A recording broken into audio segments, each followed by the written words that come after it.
На телеканале «Беларусь-3» калейдаскоп адметных культурных падзей і цікавых мерапрыемстваў. Вітаю вас! Сёння 24 ліпеня. Вашай увазе бліжэйшай 15 хвілін. Найлепшыя спосабы незабыўнага адпачынку. Да, очень понравилась нам эта идея. Варианты выдатнага баўлення часу для экранаў тэлевізараў ад нашага тэлеканала. Вы прекрасно выглядите. Это вы? Сустрэча з аўтарам і куратарам выставы «Жыццё і смерць чырвонага капялюшыка», вядомай беларускай мастачкай Вольгай Сазыкінай і псіхолагам, арт- і каскатэрапеўтам Тацянай Коваль. Не пераключайцеся.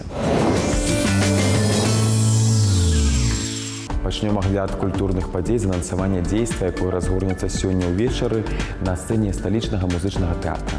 Гэта гісторыя пра дзяўчыну-сірату Джэйн, якая пераадолела ўсе жыццёвыя нягоды і перашкоды і здабыла шчасце побач з любімым сэрам Эдвардам. Так, гэта тая самая Джэйн па прозвішчы Эйр, гераіня аднайменнага рамана Шарлотты Бронте. Яна ж гераіня мюзікла, створанага кампазітарам Кімам Брэйдбургам і паэтам Карэнам Кавалеранам. І увасобленая на сцэне беларускага дзяржаўнага музычнага тэатра. Яркі, відовішны, дынамічны спектакль, насычаны музычнымі танцавальнымі нумарамі, абяцае добры настрой і станоўчыя эмоцыі. Мастацкая галерэя Міхаіла Савіцкага запрашае на персанальную выставу заслужанага дзеяча мастацтва ў Беларусі Уладзіміра Уродніча. «Рэха памяці» – так называецца экспазіцыя, прысвечаная Дню незалежнасці Рэспублікі Беларусь і 75-годдзю з дня нараджэння мастака. На выставе прадстаўлена больш за 80 жывапісных работ у жанрах тэматычнай, героіка-патрыятычнай карціны, лірычнага пейзажа, партрэта. Цэнтральнае месца адведзена творам, якія сталі адбіткамі памяці мастака. Мастак прызнаецца, што голас бацькі, які загінуў у 1943 годзе, ён нібыта чуе ўсё жыццё і ідзе за ім, як за рэхам памяці. Наталіцца высокамастацкай творчасцю знакамітага беларускага майстра можна да 6 жніўня. Якімі яшчэ цікавымі культурнымі падзеямі жыве сталіца, даведаемся з сюжэта нашых калег.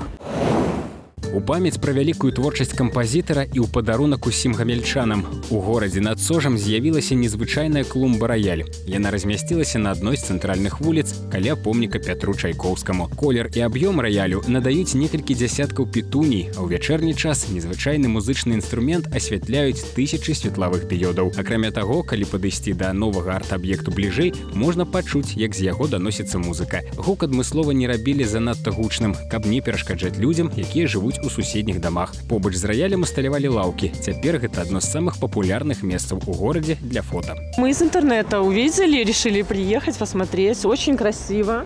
Да, очень понравилась нам эта идея. Замечательно. Сейчас пофотографируемся, будет еще лучше. Клумба-раяль застанецца ў Гомеле.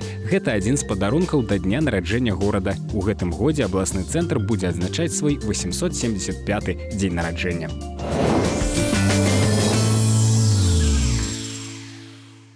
Нацыянальны акадэмічны тэатр імя Янкі Купалы запрашае заўтра ўвечары на спектакль «Каханне як мілітарызм» па п'есе Пятра Гладзіліна ў пастаноўцы Дзмітрыя Цішко. Героі п'есы прадстаўнікі 3 пакаленняў адной сям'і, якім не жывецца мірна. Бабуля ваюе з дзядулем, іх дочкі з мужамі, а ўнучка з хлопцам. Гэта гісторыя пра бясконцае супрацьстаянне паміж самымі блізкімі людзьмі. Мовай камедыі спектакль спрабуе адказаць на пытанне, чаму людзі, створаныя для любові, не могуць жыць у згодзе. Спектакль ідзе на камернай сцэне новай пляцоўцы тэатра, якая адкрылася ў гэтым сезоне і давераная маладым рэжысёрам, студэнтам Беларускай дзяржаўнай акадэміі мастацтваў. Мастацкі кіраўнік пастаноўкі рэжысёр Мікалай Пінігін. Дзяржаўны музей гісторыі беларускай літаратуры і Рагачоўскі музей народнай славы запрашаюць пазнаёміцца з літаратурна-мастацкай экспазіцыяй «Краіна мястэчкаў Анатоля Каплана». Экспазіцыя дае магчымасць зазірнуць у свет беларускага мястэчка і адчуць пяшчоту і замілаванне, цеплыню і супакаенне. Свет мястэчка даўно знік, але варта пабачыць работы Анатоля Каплана, разгарнуць кнігі з Метрака Бядулі, Кузьмы Чорнага і іншых пісьменнікаў першай паловы 20-го стагоддзя, як адразу адчуеш, што гэты свет стаіць у нас перад вачыма і дыхае жывым чалавечым цяплом, плача і смяецца, мітусіцца ў тлуме базараў і марыць усім сэрцам аб шчасці. Усё свядомае жыццё Анатоль Каплан пражыў у Пецярбургу, але на творчасць яго натхнялі ўспаміны дзяцінства, якія назаўсёды захавалі самыя дробныя дэталі местачковага побыту, творы шматлікіх сваякоў, суседзяў і сяброў. Сярод мастацкіх работ, якія прадстаўлены ў экспазіцыі, цыкл афортаў, прысвечаных яго роднаму гораду Рагачову. Пазнаёміцца з творчасцю мастака можна да 31 ліпеня. Больш за 20 гадоў служыў у беларускім Нотр-Даме, касцёле Святой Троіцы ў Гірвятах, што ў Гродзенскай вобласці, ксёндз Леанід Нясцюк. На жаль, не так даўно ён адышоў у нябыт, але памяць пра святара, што здзейсніў прыгажосць, не згасае і не згасне і ў мясцовага насельніцтва, і ва ўсіх, хто хоць аднойчы бачыў, якім зрабіў храм і тэрыторыю пры ім ксёндз Леанід. Дзякуючы яго намаганням гірвяты ператварыліся ў месца, якое штодзённа наведваюць шматлікія турысты з нашай краіны і госці з замежжа. У памяць пра славутага святара напярэдадні дня нараджэння, якое ксёндз адзначыў бы сёння, у беларуска-літоўскім цэнтры ў Рымдзюнах адбыўся канцэрт. У ім прымалі ўдзел салістка вялікага тэатра оперы Беларусі Алена Сіняўская, шоу «Алюр», спявачка Тацяна Коршук і іншыя папулярныя выканаўцы. Сродкі ад канцэрта будуць скіраваны на помнік ксяндзу Леаніду, які будзе ўзведзены на тэрыторыі касцёла Святой Троіцы ў Гірвятах. На чарзе цікавыя пазнавальна-забаўляльныя навіны, якія адбываюцца па-за межамі нашай краіны. У Маскве выстаўлены збор твораў Івана Білібіна. Акрамя графікі, наведвальнікам прапаноўваюць пазнаёміцца з унікальнымі экспанатамі, якія мастак прывёз з экспедыцыі на рускую поўнач. Дзясяткі экспанатаў, сярод якіх эскізы, друкаваныя працы і асабістыя рэчы ілюстратара рускіх казак, прывезлі з музея Івангорада, што на мяжы з Эстоніяй. Маскоўская публіка бачыць іх упершыню. Маляванню Білібін вучыўся ў майстэрні Іллі Рэпіна. Билибинский стиль – это воплощение сказочной Руси, которая, конечно же, уже в начале 20 века уходила из жизни людей. Урбанизация, рост заводов, городов, оно немножечко застилало то, что живет в душе русских людей с самого начала. Это чувство русской сказки, славянская мифология. Святочныя сукенкі валагодскіх дзяўчат Білібін прывёз з этнаграфічных экспедыцый па рускай поўначы. У 1902 годзе Валагодская, Архангельская, Аланецкая губерні былі мала вывучаныя з-за непраходных дарог. Менавіта там і захаваліся спрадвечна рускія промыслы. Вобраз далікатнай дзяўчыны ў народным сарафане лёг у аснову серыі паштовак, які Білібін стварыў неўзабаве пасля вяртання з падарожжаў. Гэтыя працы адны з самых вядомых. Дарэчы, на фота жонка мастака.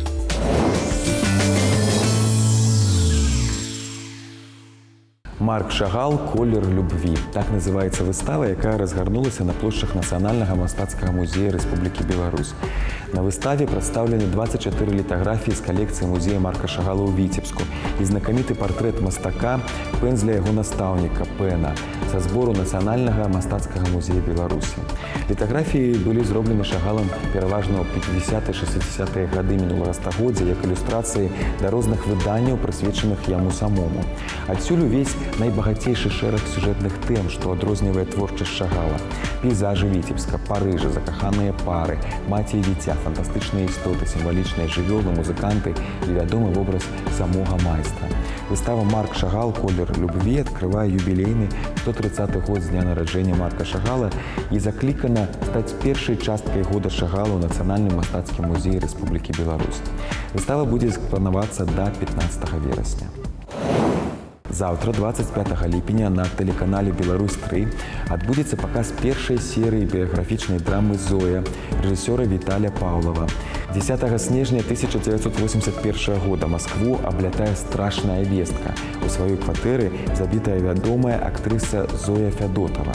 Расследаваць злачынства даручана Александру Сарокіну і майору Пыльнову. Следчыя разумеюць, што справа няпростая, і ўсе адказы трэба шукаць у мінулым. Вы прекрасно выглядите. Это вы? Да, это я. Это я, Зоя Алексеевна. А я вас сразу узнал. Хоть столько лет прошло.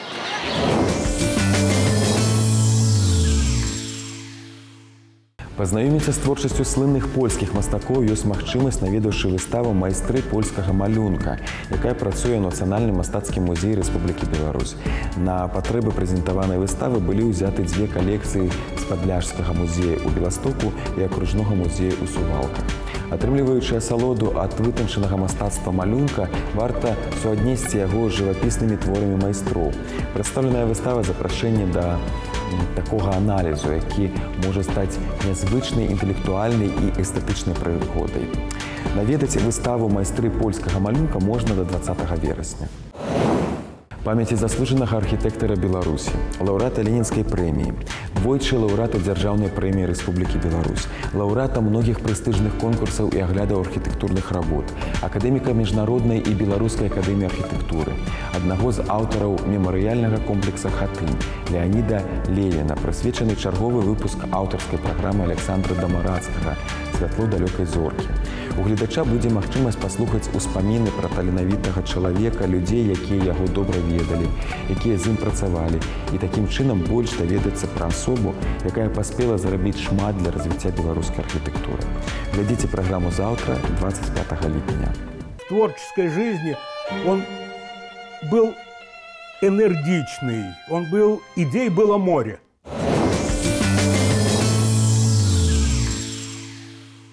Адкрыты конкурс вершаў і казак пра бібліятэку працягваецца ў Гомелі. Прыняць удзел у ім могуць як сябры саюза пісьменнікаў, так і творчыя людзі, якія не ўваходзяць у літаратурныя саюзы і аб'яднанні. Галоўнае прадставіць нідзе раней не апублікаваныя работы паэтычным аб'ёмам не больш за 100 радкоў, а калі гэта казка, не больш за 3 старонкі друкаванага тэксту. Пераможцаў конкурсу чакаюць дыплома, а іх работы публікацыя ў літаратурна-мастацкім часопісе «Метамарфозы». Конкурс праводзіцца да 1 жніўня гэтага года. «Жыццё і смерць чырвонага каталюшыка» — такую назву атрымала выстава, калектыўны праект, рэалізаваны на стыку мастацтва, літаратуры і псіхалогіі.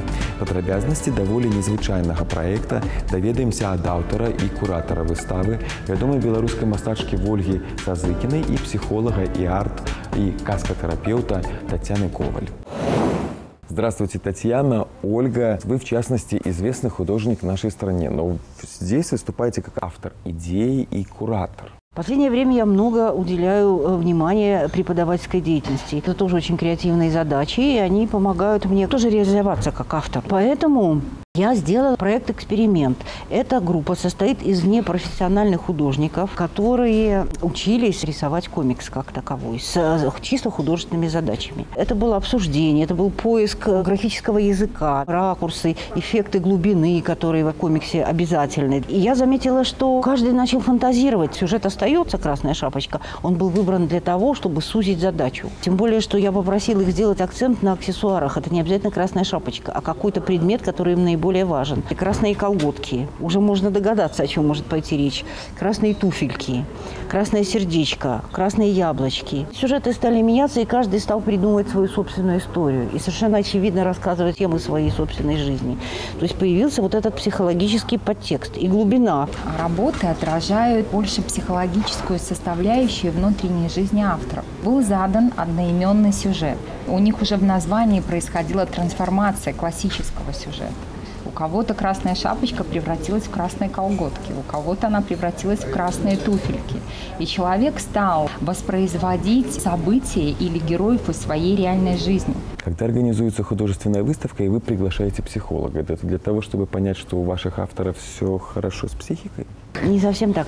Понимаете, это очень сейчас актуальная тема. Междисциплинарные предметы, которые соединяют часто 2-3 разных направления. Я лично считаю, что это очень интересная задача, поскольку образовательный момент порой должен присутствовать в проекте. Интеллектуальная нагрузка культурологическая должна быть. И поэтому я подумала, и мне показалось это очень интересным, соединить сейчас вот этот эффект сочинения истории, рисования комикса плюс психологическую составляющую. А, Татьяна, вы изначально общались с авторами и давали им какие-то рекомендации, указания? Изначально был арт-проект, не арт-терапевтический. По факту нарисования мы с ними встречались и анализировали целиком вот эту историю. То есть они рисовали совершенно интуитивно, никакого психологического воздействия или сопровождения не было в процессе. Авторы узнали что-то новое о себе?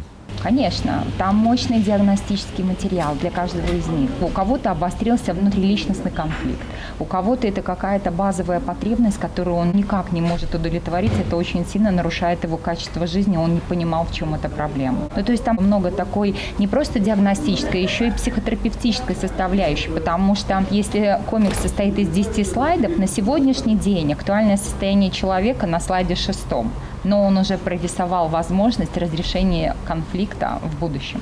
Спасибо и новых интересных креативных идей.